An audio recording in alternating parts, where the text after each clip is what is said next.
שיר למעלות, אשא עיניי אל ההרים, מאין יבוא עזרי.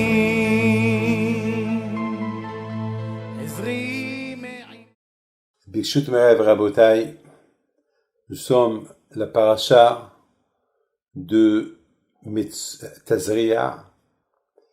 Et comme nous avons l'habitude chaque Shabbat à la Yeshiva, comme tous les rabbanim, il faut un cours de Torah le Shabbat. Alors nous, on va parler un peu de la paracha de cette semaine. Vous savez que chaque paracha, elle a un lien avec tout ce qui va se passer pendant la semaine. La paracha de cette semaine, elle nous parle d'une femme qui est nida. Et surtout lorsqu'elle a couché. Donc, il faut, ça dépend. Si elle a couché une fille ou un garçon, donc, combien de temps elle va être nida pour qu'elle se purifie pour son mari. Et pour se purifier pour elle-même aussi. Et après, la Torah nous parle de Metzora. Metzora, ça veut dire que c'est la lèpre. Aujourd'hui, il n'y a pas la lèpre. Ça suffit, on a le corona. La lèpre, on l'a pas. Mais à l'époque, celui qui avait la lèpre, vous savez que la lèpre, c'est une épidémie aussi. Alors, celui qui avait la lèpre, alors ça veut dire que il a parlé de la médisance. Avant, à l'époque, lorsqu'il y avait le Beth Amikdash, HaKadosh Baruch Hu, il punissait ceux qui parlaient du Lashon Hara avec la lèpre. Alors, quelle est la raison? Parce que lorsque quelqu'un il est lépreux, donc on le met de côté. Il y a des endroits spéciaux dans chaque ville en Israël, à l'époque, même ça devait être dans le monde entier. Donc là-bas, il va rester tout seul. Et ceux qui avaient de la peine pour lui, ils vont lui apporter à manger. Et bien sûr, vous savez ce qu'est la lèpre, c'est des boutons, c'est très contagieux. Alors, la raison pourquoi Hachem il punit celui qui parle la médisance par la lèpre, c'est parce que lorsque on parle du mal sur quelqu'un, alors tout le monde s'éloigne de ce quelqu'un. Tout le monde s'éloigne de ce quelqu'un. Et vous savez, si on a dit une petite chose sur lui, elle devient une grande chose.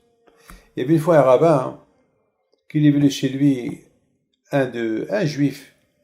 Il lui dit, monsieur le rabbin, je voudrais vous demander pardon pour tout le mal que j'ai parlé sur vous. Il lui dit, tu as détruit ma vie, et maintenant tu viens, tu me demandes pardon, c'est facile. Mais tu sais quoi? Prends un papier, un stylo, écris tout ce que tu as dit sur moi, et tu me l'amènes. Il a dit, alors, c'est pas un papier, c'est une encyclopédie que je vais écrire. Il dit, non.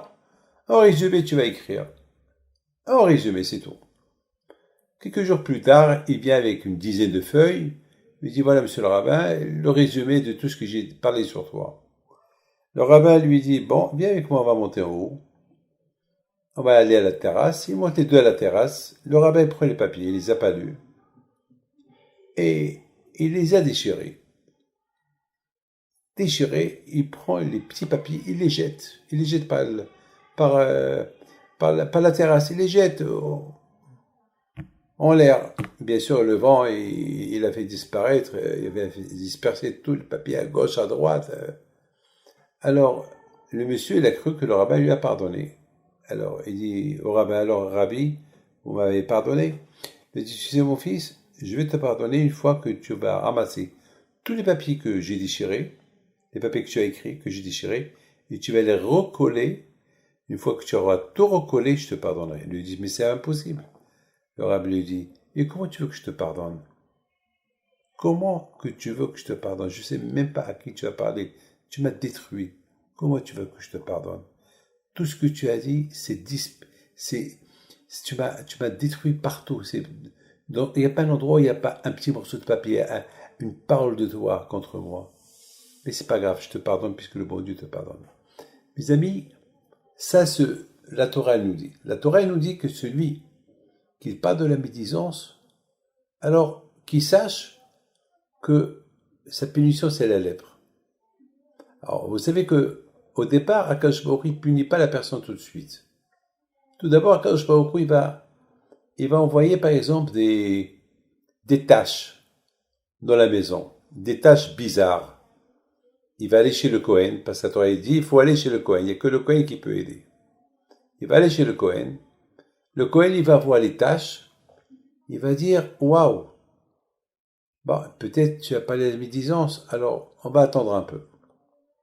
Et à un moment donné, au lieu que ce monsieur-là, il répare la médisance qu'il a fait, et voilà, il voit maintenant des taches sur ses vêtements.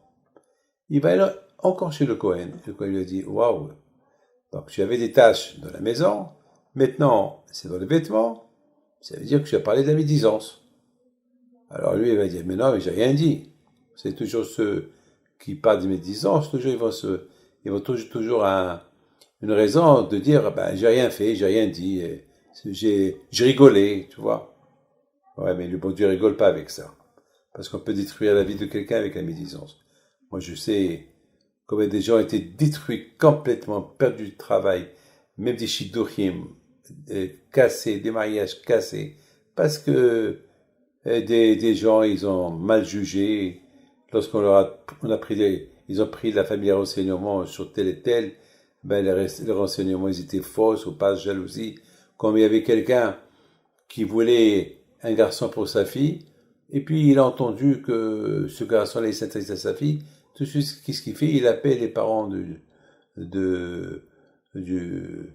il appelle les parents du garçon, il dit, tu sais, le garçon, il n'est pas bien, Et là, il a cassé le shidduch. Elle a failli se marier, et ils ont divorcé. Donc, il a tout perdu. Il a perdu son fils, il est divorcé, il a cassé le mazel de l'autre qui aurait pu la marier, alors il a fait que de la médisance.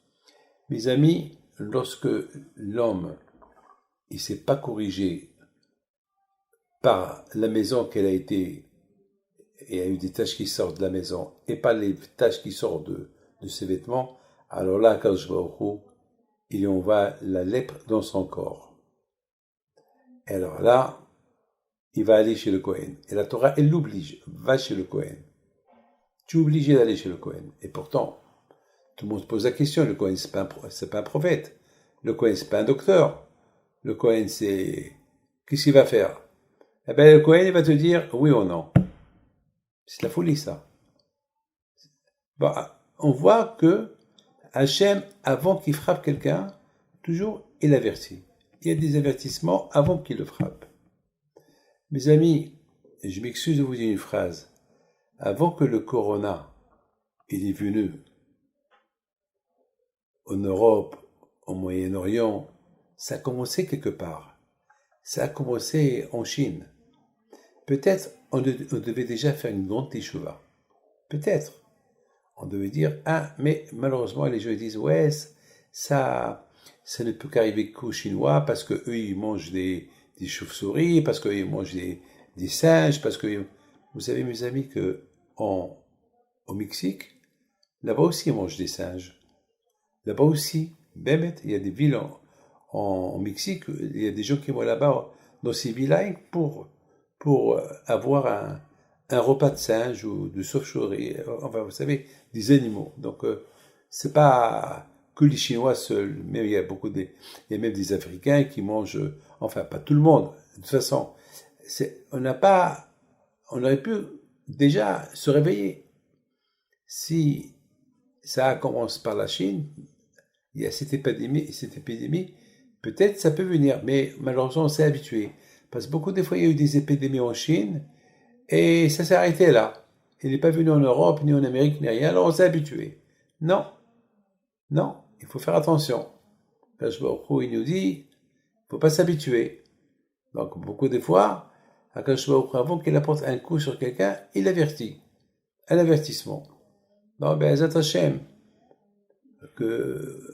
on sait très bien que j'ai expliqué il y a quelque temps que pourquoi lorsqu'il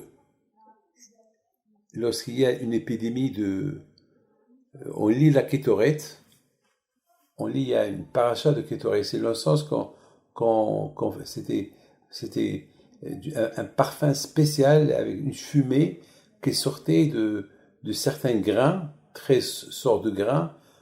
Au Beth Amikdash, on les appelle Ketoret. Et chaque grain, il a une kabbalistique, il a une ségoula pour apporter le bonheur dans le monde. Et vous savez, dans la Ketoret, il y avait aussi Helbona. Helbona, c'est quelque chose qui il sentait très, très, très mauvais.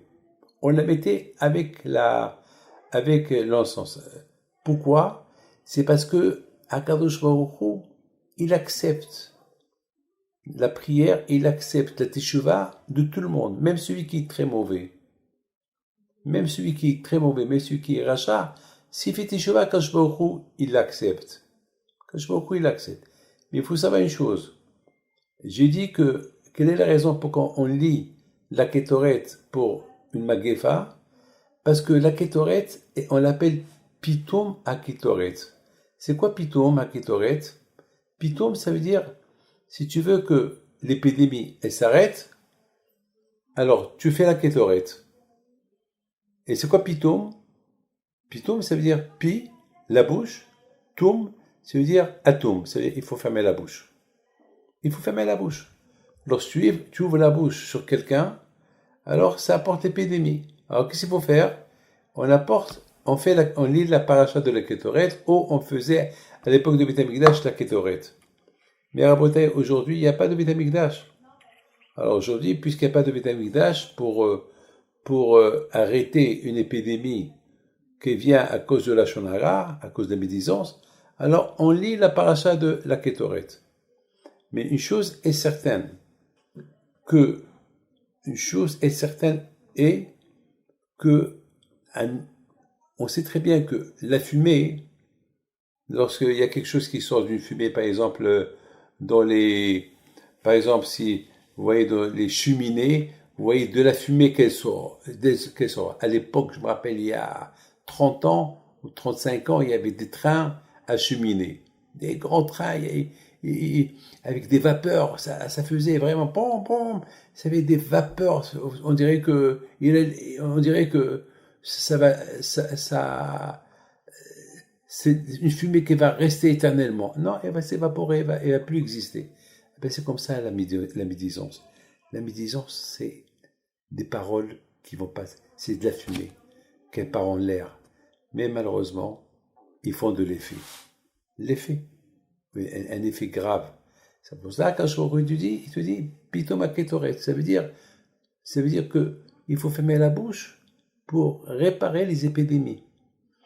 C'est tout. Parce que de la Lashon Hara à la médisance, c'est une fumée banale. Une fumée. Une fois, mes amis, vous avez compris la raison pourquoi on apporte on lit la paracha de la Ketoret lorsqu'il y a une épidémie. Et on a vu que pour la lèpre, Akadosh Baruch Hu n'apporte pas la lèpre d'un coup. Parce qu'il sait, Hachem, que la lèpre, elle est très grave, elle est très dangereuse. Donc Hachem, il avertit la personne avec des taches dans la maison, après les taches dans les vêtements. Et lorsque le monsieur il ne veut pas s'arrêter, alors Akadosh Baruch Hu, là, il envoie l'épidémie carrément sur son corps. Maintenant, mes amis, il faut savoir une chose. Pourquoi à l'époque, celui qui avait la lèpre, il devait aller chez le Kohen? Alors, il y a un grand tzaddik, Zera Shimshon, il pose une question. Il dit, pourquoi il va pas chez un hacham, un homme, un hacham, un rabbin? Pourquoi le Kohen? C'est quoi? Qu'est-ce qu'il a à faire le Kohen dans cette affaire de comment ça s'appelle, de quelqu'un qui a la lèpre? Pourquoi aller chez le Kohen? Alors moi, j'ai posé une autre question. Ma question à moi, pourquoi ne pas aller chez un médecin, un docteur? Eh bien, Rabotai, il faut savoir une chose, que la lèpre, c'est une punition très spirituelle. Parce que lorsque quelqu'un critique un autre, il le casse. Alors, même s'il va chez le médecin il va lui dire, ouais, tu as la lèpre. Mais le médecin ne pourra pas l'aider. Il pourra rien faire pour lui. Ça, c'est quelque chose qui est très spirituel, c'est Hachem qui va l'aider. Alors même chez un haram, un rabbin, tu peux pas y aller. Pourquoi? Parce que le rabbin, lui aussi, il est très limité pour donner un conseil à ce lépreux-là. Quoi faire? Il faut qu'il va chez le Kohen. Le Kohen, c'est le monsieur qui est le plus proche d'Hachem. On l'appelle l'Igyono chez le Meler.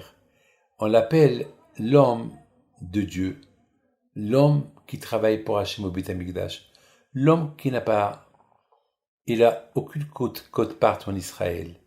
C'est quelqu'un qui vit avec la charité. Le Kohen, il vit qu'avec ce que les gens lui donnent. Et lui, il n'a aucun intérêt. Tout le monde peut avoir un intérêt avec ce lépreux-là. Le seul qui va pas avoir un intérêt avec lui, c'est le Kohen. Parce que le Kohen, son but, il est de travailler au Beit HaMikdash. Son but, il est de prier pour les gens qui fautent. Le but du Kohen, c'est se donner corps et âme pour le peuple juif. C'est pour ça qu'il fallait un lépreux, il va que chez le Kohen. Lui seul, il peut, selon ce qui va sortir de sa bouche, ça va se réaliser. S'il lui dit, c'est rien du tout, c'est rien du tout. S'il va lui dire, t'es malade, alors il va être malade. Le Kohen, il va être dirigé directement de chez Hachem. N'oubliez pas que c'est le Kohanim qui nous font la bracha. C'est les Kohanim qui nous font la bracha. Étant donné que c'est les Kohanim qui nous font la bracha, alors c'est le Kohen qui va m'aider. Si j'ai la lèpre, il va m'aider, il va me conseiller. Est-ce que c'est la lèpre ou c'est pas la lèpre? C'est la folie. Même si c'est de la lèpre, et le Kohen il décide, c'est pas de la lèpre, Hachem va faire que je vais guérir. Que je vais guérir de cette lèpre. Parce que le Kohen il a dit. Tout cela pourquoi? Parce que le Kohen, il se donne à Hachem. Celui qui se donne à Hachem, corps et âme, c'est chez lui qu'on doit aller. Mes amis, je voudrais vous raconter une petite chose sur le Hafetz Haïm. Une fois, le Hafetz Haïm, lorsqu'il avait 80 ans, il rentre chez lui son élève. Et il dit à son élève, je t'en prie, compte combien des dangers dans ma bouche. Son élève était un peu surpris. Le Hafetz Haïm, un grand tzaddik, qui lui demande, alors il dit d'accord, le Hafetz Haïm, il ouvre ses dents, et le monsieur commence à compter, 1, 2, 3, et à la fin, il compte 32 dents. Il lui dit, que votre arabe, maître, vous êtes comme un jeune, vous avez 32 dents, c'est de la folie. 32, c'est comme lève, c'est le cœur. Et à ton âge, Hafetz Haïm lui dit, mon fils, dans toute ma vie, j'ai jamais critiqué quelqu'un. J'ai jamais parlé de lashon hara sur quelqu'un. Et celui qui ne parle pas du lashon hara sur personne, alors Akadosh Baruch Hu, il protège son corps. Shomer piv olshono, shomer metzarat nafsho, dit Shlomo HaMelech. Celui qui garde sa bouche et sa langue, parce qu'on dit la mort et la vie, elle est entre les mains de la langue. Celui qui respecte sa langue, il fait attention à sa langue, il fait attention à ce qui sort de sa langue, c'est pas comme beaucoup qui font attention à ce qui rentre dans leur langue, ce qui rentre dans la bouche. Oui, ça c'est cachère, non, ça c'est pas très cachère, mais la bouche elle est grande ouverte et ils disent n'importe quoi. Alors là, c'est vraiment, c'est pas bien. De la même façon que tu fais attention à ce qui rentre dans ta bouche, il faut faire attention à ce qui sort de ta bouche. Alors, Hafetz Haïm dit, puisque j'ai fait attention avec ma bouche, j'ai jamais critiqué personne, alors quand je vois il protège ma bouche. Voilà. Quand je vois ici, il me protège. Combien Rabota, il faut faire attention, ne pas critiquer. Oui, celui-là c'est un Marocain, ouais, c'est un Tunisien, mais ils n'ont pas ta fille. Ah oui, celui-là, c'est un Ashkenaz, ah non, celui-là c'est un Hassid. Tout cela, c'est pas bien, c'est du lashon hara. Akadosh Baruch Hu, il a horreur lorsqu'il entend qu'on se critique. Et je voudrais, mes amis, terminer mon petit cours avec ce que la Torah, elle dit. La Torah, elle dit que lorsqu'une femme, elle accouche un bébé, elle doit apporter, quelque temps plus tard, un sacrifice de hatat. Hatat, ça veut dire un sacrifice de pardon. Alors, tout le monde pose une question. Mais quelle faute elle a fait, cette femme-là? Elle apporte un sacrifice de remerciement parce que, Baruch Hashem, elle a accouché en bonne santé, elle est vivante, et le bébé il est vivant, Baruch Hashem, tout va bien, je suis d'accord. Mais elle apporte un sacrifice de hatat, de pardon. Pourquoi? Quelle faute elle a fait? Et nos sages ils disent, c'est vrai, elle n'a pas fauté cette femme-là, mais elle a fauté avec sa pensée. Pendant qu'elle a les contractions, elle voit son mari qu'il est dehors, il attend qu'il va se passer. Et puis voilà, le Baruch Hashem, le bébé, il sort et voilà, il entend les cris du bébé. Donc après, il attend qu'on lui donne la permission de rentrer. Et lorsque les médecins lui donnent la permission de rentrer, il rentre. Sa femme, elle le voit, elle a horreur de lui. Elle se dit, à cause de lui, j'ai souffert. Dans sa tête, tout ça dans sa tête. À cause de lui, j'ai des contractions, surtout des pauvres, certaines femmes, que pendant des nuits entières, ils sont en train de crier, des souffrances. Alors bien sûr, leur pensée, c'est, je veux plus faire d'enfants. Tout ça, c'est à cause de mon mari. Tout ça, c'est fini. Mais une fois qu'elle a couché, après la Brit Mila, ou après la nomination de la fille, après elle va rentrer à la maison, et son mari va lui apporter un cadeau, elle regrette tout ce qu'elle a dit sur lui. Parce qu'elle avait encore un autre enfant. Mais déjà, elle lui a voulu pendant elle a couché. À cause de cette pensée qu'elle a eue sur son mari, elle apporte un sacrifice de pardon. Alors moi, je me suis posé une question, je crois même un de mes enfants, il m'a posé cette question. Que c'est vrai, lorsqu'on faute, en réalité, on apporte un sacrifice. Mais là, elle n'a pas fauté, elle a pensé. Alors pour une pensée qu'elle a pensée, elle va apporter un sacrifice. Mes amis, parfois, c'est vrai, lorsqu'on faute, on a une mauvaise pensée, on n'apporte pas de sacrifice. Mais penser des mauvaises choses sur ton propre mari, ça c'est grave. T'as pas le droit. T'as pas le droit. Parce que, quand même, c'est ton mari, tu t'es marié avec lui. Quand même, tout ce que tu as voulu, il te l'a donné. Et le pauvre, il est dehors, il attend que tu accouches en bonne santé, il est en train de lire tes livres. Qu'est-ce que tu es en train de penser du mal sur lui? Alors, Haramim, la Torah, elle veut rayer cette pensée qu'elle a eue, la femme, pendant qu'elle était en train d'accoucher. Pourquoi? Pour ne pas qu'elle s'habitue à avoir des pensées comme ça sur son mari. C'est la raison pourquoi elle apporte un sacrifice maintenant de pardon pour ce qu'elle a pensé, comme ça elle sait qu'elle n'a pas le droit de penser du mal sur son mari. Et vice-versa, bien sûr, un homme, il n'a pas le droit de penser du mal sur sa femme, surtout critiquer sa femme, comme il y a aujourd'hui, pour n'importe quoi, on va critiquer la femme va critiquer son mari. Ça aussi, ça fait partie de la médisance. Que Hachem vous protège et vous donne la santé, bracha betzlaha, une bonne parnassa si Dieu veut, bon confinement si Dieu veut, be'ezat Hachem, que tout se passe bien, qu'on sera bien avec toute la famille si Dieu veut. Hier, on a fait Afreshat Hala avec la rabbinite, ma femme, que le bon Dieu la protège. Elle a béni tout le monde après elle a éclaté de sanglots, elle a pleuré, vraiment, chaque fois, elle prie, elle lève les yeux vers Hachem, j'arrive pas à croire tout ce que j'entends, parce que je suis là, j'habite avec elle, jamais elle a fait ça. Peut-être parce que je suis pas là, c'est pour ça que j'ai jamais vu faire.